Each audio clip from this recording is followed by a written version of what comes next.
Руководитель региона работает в Нерюнгринском районе. Какие объекты к этой минуте успел осмотреть Айсан Николаев?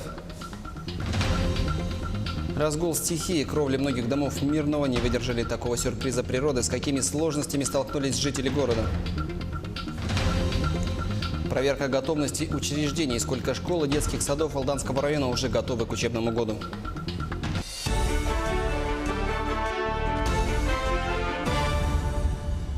В эфире новости. Мы продолжаем знакомить вас с информацией и событиями. В студии работает Андрей Погорелов. Здравствуйте.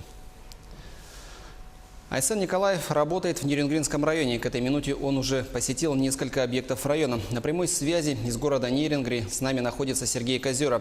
Сергей, здравствуйте. Расскажите, какие объекты уже осмотрел руководитель региона и какие вопросы уже удалось рассмотреть? Да, Андрей, день добрый. Сегодня жители Нерюнгринского района отмечают свой самый почитаемый профессиональный праздник – День шахтера. В городе начинается обширная праздничная программа. Разделить радость праздника с горняками в столицу Южной Якутии прибыл руководитель региона Айсан Николаев. Первым делом он отправился на осмотр объектов горно-обогатительного комбината «Инаглинский» угольной компании «Колмар». Напомним, основным направлением деятельности компании является освоение запасов каменно-угольных месторождений Южной Якутии, эффективная добыча и переработка каменного угля. Балансовые запасы компании «Колмар» составляют более 1 миллиарда тонн угля, большая часть которых – дефицитные премиальные марки, обладающие уникальным набором физических и химических свойств. После осмотра объектов горнообогатительного комбината руководитель региона отправился в центральную районную больницу и пообщался с коллективом медучреждения. Одним из важных вопросов – вопрос заработной платы. Затем Айсан Николаев отправился для осмотра объектов автобазы технологического автотранспорта компании «Якутуголь». В настоящее время делегация гостит у ветерана Великой Отечественной войны Тетериной Натальи Федоровны. Одной из самых почитаемых жительниц Нерюнгринского района исполнилось 100 лет. В Южной Якутии с горняками связана жизнь практически каждой семьи. И День шахтера традиционно становится масштабным действом и запоминающимся событием для каждого нерюнгринца. Андрей. Сергей, спасибо. На прямой связи из города Нерюнгри был мой коллега Сергей Козера. Мы продолжаем эфир. Минувшая стихия проверила на прочность мирнинские крыши. В конце прошлой недели в столице Алмазного края за 2 суток выпало в 1,5 раза больше месячной нормы осадков. Кровли у многих домов не выдержали такого сюрприза природы. Обо всем и по порядку расскажет Марфа Яковлева. Вот здесь плесень, посмотрите. Такая картина на чердаке дома 34Г по улице 40 лет октября. Плесень в практически новом доме. Семья Натальи купила здесь квартиру в 2016 году. Такое пятно, оно не просохло еще с 17 августа, потому что сегодня был достаточно кратковременный дождь. Через эту вентиляционную шахту поступает вода на кухню. Потеки на кухне и в гостиной. И это не впервые. Смотрите, даже обои отстали вот здесь, в этом месте. Мы обращались неоднократно в строймонтаж, управляющую компанию, но результата никакого. Стихия, накрывшая Мирный на прошлой неделе, проверила на качество многие жилые дома. Кровли у некоторых не выдержали такого сюрприза природы. В эти дни от жителей десятками поступают жалобы в управляющие компании. Где-то проблемы в квартирах, у кого-то в подъезде. Коммунальщики отвечают, проверят, но в порядке очереди. Последние дожди они принесли массу неудобств и жителям, и нам. И тут причин разносторонние. И действительно и межпанельные швы, которые, к сожалению, со временем у нас выпадают, и вода пробивается через них. И кровельные покрытия, где примыкание отстает. По каждому дому разбирается комиссионно отдельно.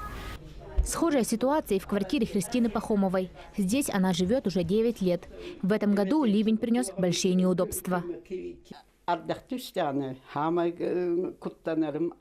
Больше всего боюсь того, что во время дождя может замкнуть провода и случится пожар. От этого я не застрахована.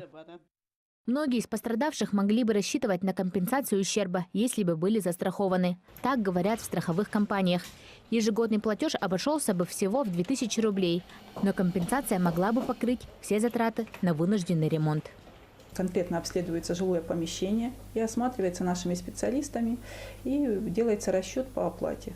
То есть здесь если бы это было проток чердачного помещения или с крыши, все это будет видно. Скажем, в квартире пострадало имущество, пострадали стены, отделка. То есть это конкретно уже осматривается специалистом. Синоптики прогнозируют такие же осадки и в сентябре. Так что если вы не уверены, течет ли ваша крыша, самое время поинтересоваться об этом у вашей управляющей компании. Марфа Яковлева, Алексей Меркулин, Антон Каханский, телеканал «Алмазный край». В Якутии началась прививочная кампания против гриппа. За сезон прививками планируется охватить около 450 тысяч человек. Бесплатно будут привиты группы повышенного риска. Это дети, начиная с 6-месячного возраста, беременные, студенты, работники организаций здравоохранения и образования, пациенты и работники организаций социального обеспечения, сферы обслуживания и транспорта, а также лица старше 60 лет и люди, страдающие хроническими заболеваниями. 23 школы и 24 детских сада приняты к новому учебному году в середине августа в Алданском районе. Об этом сказал исполняющий обязанности начальника департамента образования Алданского района Виталий Дедов. Плановый ремонт в этом году был предусмотрен в 16 общеобразовательных, 14 дошкольных и одном учреждении дополнительного образования. В остальных учебных заведениях велись текущие работы по подготовке к приему и обучению ребят. Сейчас же силами энергоснабжающих организаций проводятся проверки готовности образовательных учреждений к отопительному сезону. К другим темам. Известный московский хирург Алексей Шевчук провел онлайн-мастер-класс в Якутском республиканском онкологическом диспансере. Проводился он для врачей-онкологов и акушер-гинекологов республики. Эндоскопическая операция транслировалась не только для врачей районных, республиканских и городских медучреждений, но и медиков со всей России. В целях совершенствования профессиональных навыков врачей-онкологическая служба Якутии стала регулярно организовывать мероприятия подобного формата, приглашая на них ведущих специалистов в этой области. Мы используем видеоэндоскопическую технику, которая позволяет и улучшить качество операций, и позволяет больным гораздо быстрее реабилитироваться после этих вмешательств. Мы используем современные методики интраоперационной диагностики распространенности опухолевого процесса. И, собственно, цель этого мероприятия заключается в том, чтобы внедрить эти технологии в повседневную практику врачей онкодиспансера. Между тем, в Якутии молодые ученые создали печатный протез руки из пластика и металла. Основные детали изготовлены на 3D-принтере. Протез собран по образцу японского аналога. Аппарат уже прошел первый тест-драйв у будущей владелицы. Проект молодые ученые выложат в открытом доступе, чтобы абсолютно любой желающий смог собрать и модифицировать протез руки. Мы показали интеграцию вот этой руки, кисти и с косметическим протезом. Он удивился, потому что у них изначально модель предназначена для людей, у которых нет руки ниже локтя. Вот. И нам пришлось интегрировать с косметическим протезом. В Актемском наследии Хангаласского района жители подтопляемых домов начинают строить жилье в новом микрорайоне. На данный момент там ведутся работы по газификации. Репортаж Виолетты Засимовой. Еще после разрушительного паводка 2010 года, который до сих пор с содроганием вспоминают жители, пострадавшим семьям выдали по земельному участку под ИЖС в новом микрорайоне Юбилейный. Но мало кто туда переехал из-за отсутствия инфраструктуры. Потому что газа не было, света не было, инфраструктуры не было вообще. Просто переходили, колышки ставили и все. Поэтому, когда вот уже начали эта инфраструктура, газ начали, вот это электричество начали проводить, и только вот начали столбы ставить, оклад ставить, уже эту отсыпку делать. В течение 8 лет наследная администрация помаленьку изыскивала средства из бюджета республики. В результате часть участков была электрифицирована. Но нынешний паводок показал, что жителей из подтопляемой зоны необходимо переселять как можно скорее. А значит, вопрос с газом и светом в новом микрорайоне в приоритете. Электрификация началась еще с 2014 года. Это мы ежегодно электрифицировали квартала. И в этом году должна электрифицироваться последний квартал в Баттах. С завершением электрификации этого квартала микрорайон почти что процентов на 85 уже электрифицирован, будет электрифицирован. Что касается газификации микрорайона, то еще с прошлого года работниками компании «Сахатранснефтегаз» был проложен уличный газопровод протяженностью 10 километров. В этом году они продолжили работу. В этом году где-то 6 километров осталось у нас. Мы должны закончить все дома, которые в проекте указано. Количество домов у нас 362 дома должны газифицировать. Это уже середина сентября должны закончить. Таким образом, в начале 2019 года микрорайон Юбилейный будет почти полностью газифицирован и электрифицирован, а значит, его уже можно активно застраивать. Виолетта Засимова, Федор Тарасов, Хангаласский улус. С восторгом и на ура на сцене Сахатеатра прошел спектакль «Зитья Гергери». Поставили его гости из Татарского государственного театра. Якутский зритель увидел комедию впервые, а труппа театра Камала отыграла спектакль в 523 раз. Музыкальная пьеса рассказывает историю отца семейства, который выдает замуж свою младшую дочь. Несмотря на то, что вся постановка от начала до конца выстроена на татарском языке, зал оживленно реагировал, и зрители остались под приятным впечатлением. Не мешает абсолютно то, что язык незнакомый и свой специфический, к которому ухо наше не привыкло.